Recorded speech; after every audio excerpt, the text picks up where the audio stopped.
La SNCF met fin au voyage anonyme pour les passagers malgré l'opposition de la CNIL. Les usagers du train en France ne pourront plus voyager incognito. La SNCF a décidé d'appliquer une loi de 2016 visant à lutter contre le terrorisme, je cite. Depuis le 9 mai 2019, il faut donner ses noms, prénoms et date de naissance pour acheter un billet de train pour les lignes TGV et Intercités.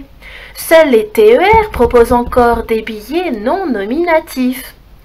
Comme le stipule désormais l'avis de la SNCF, les passagers doivent désormais donner leur identité pour acheter un billet émis au format e-billet électronique et justifier de cette identité une fois à bord du train. Un espace de liberté de moins, regrette la journaliste du Monde, Madame Chemin, qui a photographié le mois dernier cette note de la SNCF affichée à la gare Saint-Lazare de Paris au moment d'acheter un billet Intercité pour la Normandie.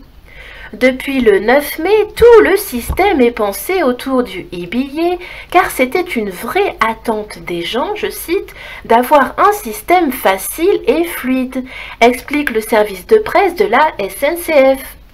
Les billets grandes lignes, TGV et Intercités, sont désormais vendus au format électronique, à l'exception de certains tarifs spécifiques comme ceux destinés aux militaires.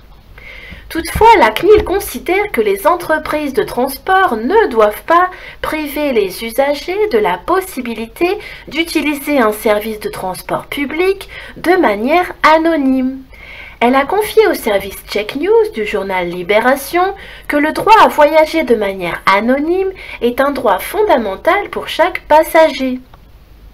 Avec cette nouvelle mesure, la SNCF a simplement décidé d'appliquer la loi Savary, votée en 2016, qui autorise les entreprises de transport collectif à subordonner le voyage de ses passagers à la détention d'un titre de transport nominatif, notamment au nom de la lutte antiterroriste. Pour ceux qui souhaitent toujours voyager anonymement, ils peuvent le faire en TER et uniquement en achetant leur billet au guichet ou à une borne libre-service. Alors il faut savoir que c'est à mettre en écho au fait que toutes les gares SNCF les plus grandes de France sont équipées de tourniquets, donc on ne peut plus accéder aux plateformes, aux quais, sans avoir un billet à composter, un billet en bonne et due forme.